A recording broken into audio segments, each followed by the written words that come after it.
Les caisses populaires des Jardins de Saint-Georges et Kennebec tiendront une assemblée de leurs membres pour accepter le projet de fusion entre les deux institutions financières le 3 octobre. Et avant tout, nous avons demandé à notre journaliste Christian Doyon-Poulain de faire un reportage sur le café. Savez-vous quelle est la deuxième matière première la plus vendue dans le monde après le pétrole? C'est le café. Il en existe en fait deux sortes, mais tous deux poussent dans les climats tempérés et équatoriaux, soit en Amérique du Sud, en Asie et en Afrique. De la simple graine de café que le producteur cultive, à son importation et à sa torréfaction par le fournisseur, le café passe par bien des étapes pour devenir cette boisson chaude que l'on connaît pour ses vertus stimulantes.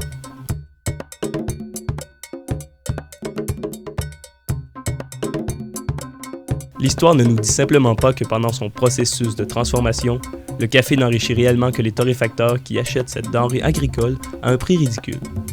Ensuite, ils nous le proposent avec une marge de profit de plus de 85% en le vendant de 8 à plus de 30 $ américains le kilo. La situation est donc pénible pour les cultivateurs de café, ceux qui sont à la base du cheminement du café. En effet, on peut même parler d'exploitation, car ceux-ci se font acheter leur café par des intermédiaires appelés coyotes à un prix totalement ridicule, soit environ 2 cents américains le kilo. En tant que consommateur de café, quelle serait donc l'alternative pour ne pas encourager l'exploitation des producteurs? La solution semblerait être le café équitable.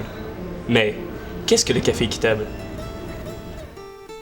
Apparue en 1988, l'idée du café équitable a pour but de développer un partenariat commercial en visant plus d'équité dans le commerce international. Le café équitable permet donc un commerce plus juste en mettant en relation directement les producteurs du Sud et les torréfacteurs du Nord.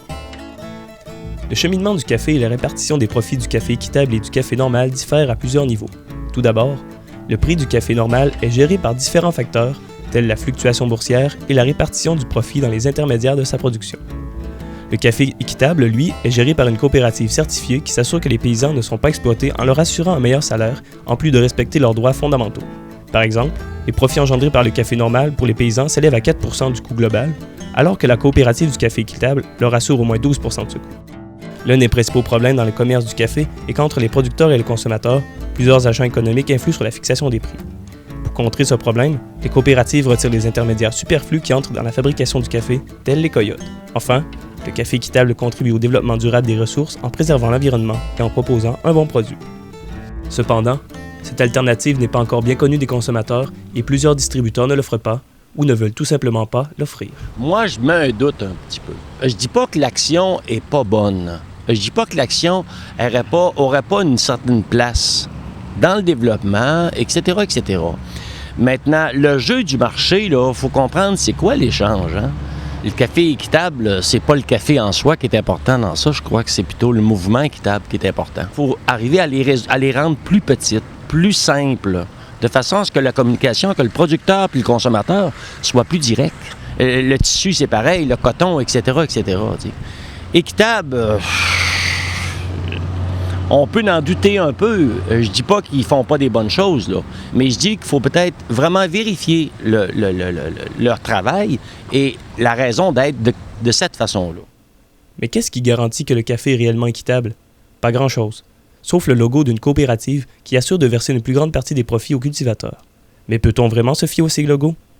Le mieux que l'on puisse faire, c'est de garder un esprit avisé lorsqu'on achète du café équitable afin de s'assurer de sa qualité, de sa provenance, en plus de son statut équitable. Donc, la meilleure alternative pour le consommateur est de s'informer sur la provenance du café et de son statut équitable. Il faut qu'il y ait un logo garantissant qu'il est équitable et qu'il soit officiellement reconnu.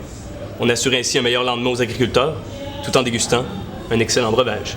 C'était Christian Doyon-Poulain, Saint-Georges-de-Beauce.